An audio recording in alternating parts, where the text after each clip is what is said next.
Doncs bon vespre a tothom.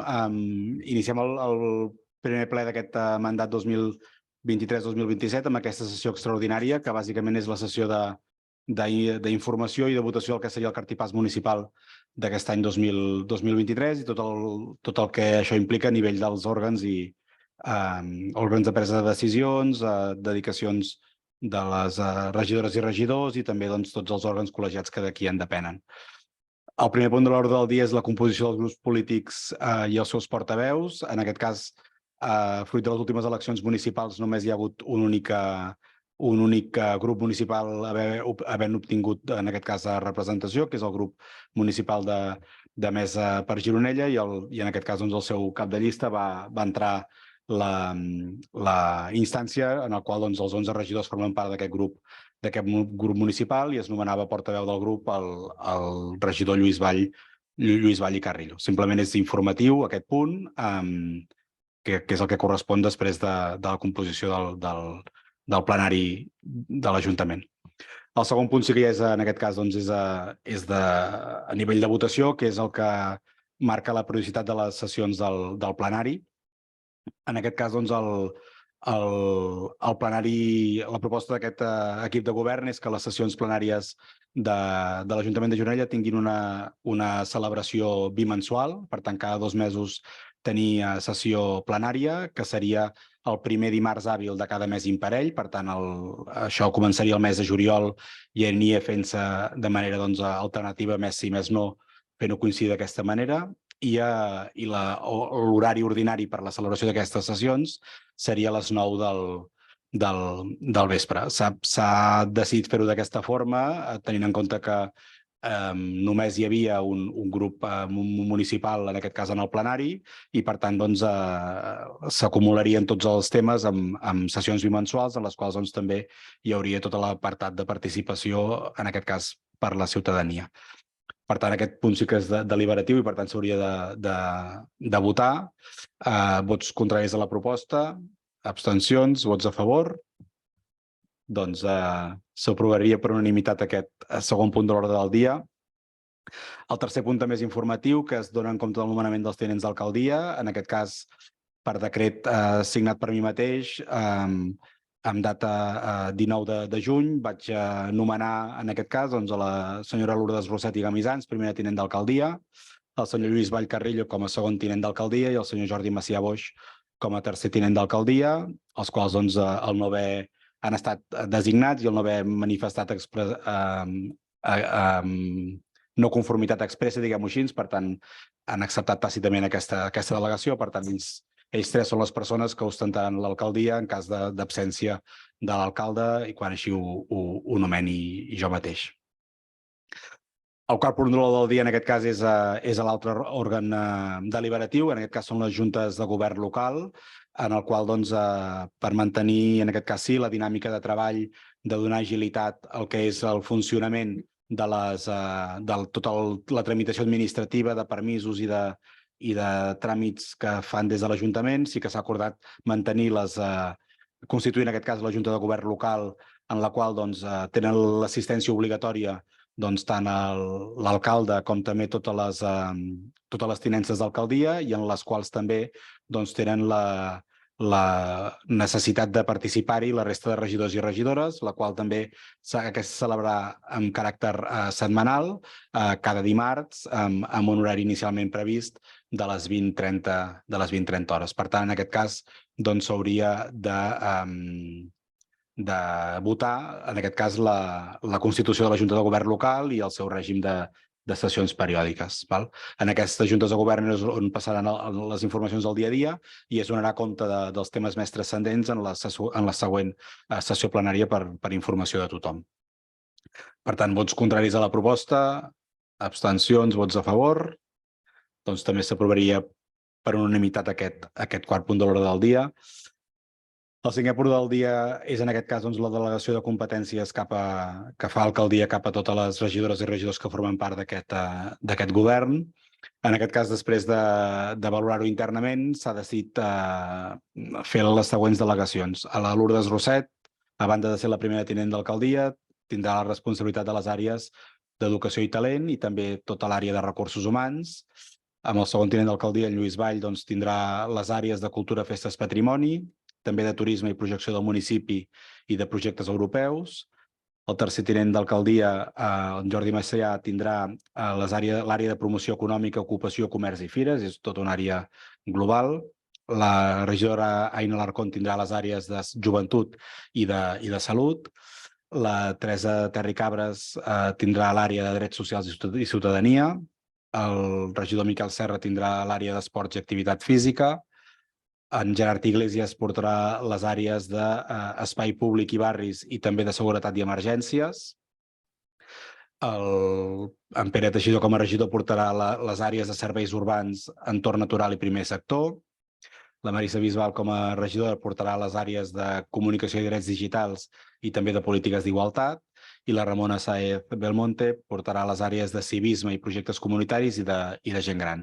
Hem intentat fer un cartipàs en el qual tots els regidors i regidores participessin en àrees de treball, fins i tot posant èmfasi en algunes àrees que s'han, en aquest cas, disgregat per donar i reforçar-les més, com és tot el que fa referència a les coses del dia a dia, com ens vàrem comprometre amb la campanya electoral, i creiem que és, en aquest cas, un cartipàs que també ens permetrà donar resposta a les realitats del municipi, tal com ens hem plantejat de treballar-les i de portar-les a la pràctica. I en aquest cas es queda alcaldia, a banda de l'alcaldia, assumeix també les àrees de govern obert, que forma part tota la part de gestió administrativa i organització municipal, la part de gestió tributària i pressupostària i tota la part d'agenda urbana, que incorpora la part d'urbanisme i sostenibilitat. És informatiu, per tant, aquest punt tampoc no cal votar-lo. El sisè punt de l'ordre del dia, en aquest cas, és la delegació de competències del ple a la Junta de Govern local, per intentar garantir aquesta agilitat en la presa de decisions i en donar sortida a les necessitats del municipi. En aquest cas, es proposa la delegació a la Junta de Govern local de totes aquelles competències que li són delegables i, en aquest cas, no se li són delegables per la seva indelegabilitat, el que és la fiscalització dels òrgans del govern i, per tant, donar aquesta part de comptes de la Junta de Govern, però també de la Comissió de Comptes, tot allò que faci referència a alteracions del terme municipal, tot allò que faci referències a planejament urbanístic i a modificacions del planejament, tot el que fa referència també a ordenances i reglaments de funcionament, tot allò que fa referència a caràcter pressupostari, tributari i de caràcter econòmic, així com altres elements vinculats a l'acceptació de competències o bé delegació de conflicte de competències en altres administracions. Per tant, al cap i a la fi es delega en el que és la Junta de Govern tot el que seria pròpiament dit les coses més del dia a dia i es segueix mantenint en les sessions plenàries tots els elements que s'han de debatre sí o sí en aquestes sessions plenàries. I, per tant, es proposa l'aprovació d'aquesta delegació, així com publicar-ho per donar-ne publicitat en el butlletí oficial de la província i també donar-ne trasllat a la Junta de Govern primera que se celebri, que serà la setmana vinent. Per tant, si us sembla, passaríem també a la votació d'aquest sisè punt de l'ordre del dia. Vots contraris, abstencions, vots a favor, doncs quedaria també validat per unanimitat. El punt setè de l'ordre del dia, en aquest cas, és l'assignació de retribucions a membres de la corporació municipal que en aquest cas tenen dedicació parcial a l'Ajuntament per la tipologia de les àrees i per la necessitat també de donar resposta a les necessitats del municipi. En aquest cas, des d'alcaldia s'ha proposat, tenint en compte que l'alcaldia no té dedicació a l'Ajuntament, distribuir delegacions amb les 3 tinences d'alcaldia, assignant a la primera tinença de l'alcaldia una dedicació del 30%, a la segona tinença d'alcaldia una dedicació del 60% i a la tercera tinença d'alcaldia una dedicació també del 60%. En uns imports bruts de retribució anual distribuïble amb 14 pagues, que amb la primera tinença d'alcaldia, la primera tinença d'alcaldia serien de 10.651,75 i per la segona i la tercera tinença d'alcaldia de 21.303,75 euros bruts, els quals s'incorporarien amb efectes de data de demà dia 30 de juny de 2023. Val? Per tant, també s'hauria de validar aquesta proposta amb la votació amb alçada. Vots contraris, abstencions, vots a favor. Doncs aprovaríem per unanimitat.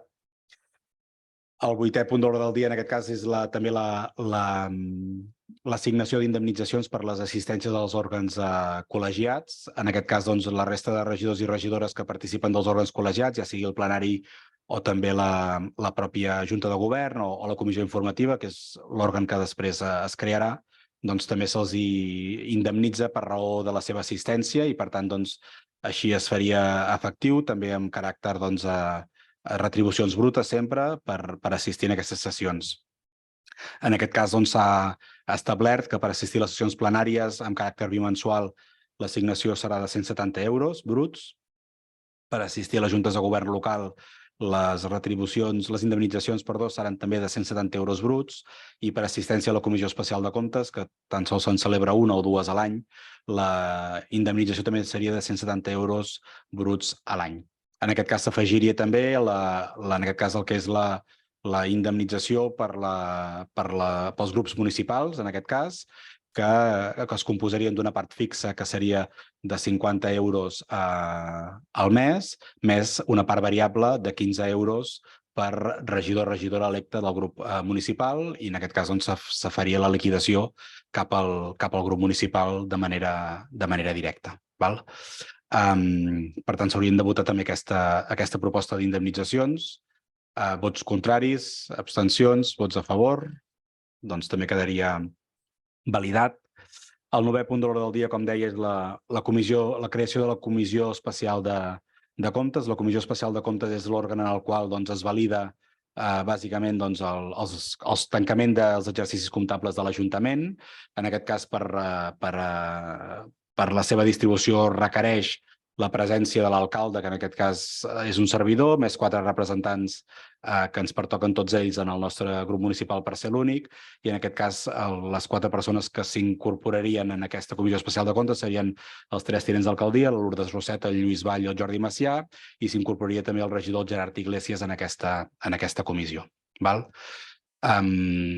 tant, es vota la Constitució i en aquest cas els membres que en formen part. Vots contraris, abstencions a favor, doncs també quedaria aprovat per unanimitat. I l'últim punt de l'ordre del dia també és informatiu en aquest cas, que és donar compte del nomenament, en aquest cas del personal de confiança o el personal eventual, que en aquest cas vaig nomenar també per decret d'alcaldia el dia 19 de juny.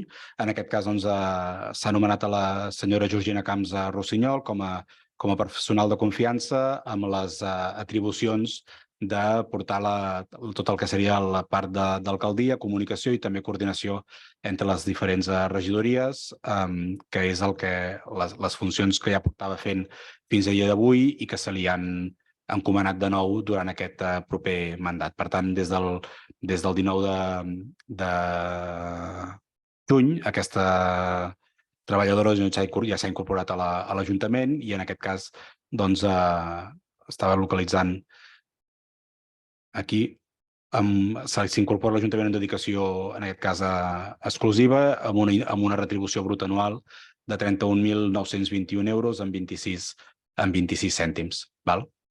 I el tractar d'un ple extraordinari d'informatiu, bàsicament, i de constitució del cartipàs, avui no hi ha ni pregs ni preguntes, simplement és una sessió extraordinària, per tant, a partir d'ara ja es dona constituït tots els òrgans de govern de l'Ajuntament, el qual començaran a reunir-se a partir de la setmana vinent ja al mes de juliol, i també serà durant el mes de juliol que se celebrarà la primera sessió ordinària plenària, en la qual es donarà compte d'allò que s'ha fet per part de les diferents àrees i també del propi Ajuntament, i on hi haurà també la part final, en aquest cas de pregs i preguntes, que al no haver-hi altres grups municipals quedaran obertes a la participació de la ciutadania del municipi de Gironella, que pel nostre reglament de participació ja poden participar en preguntes orals aquí i per escrit en el plenari. Per tant, quan són les 9:25 del vespre, donaríem aquest ple extraordinari per acabat, així que gràcies i fins al mes vinent.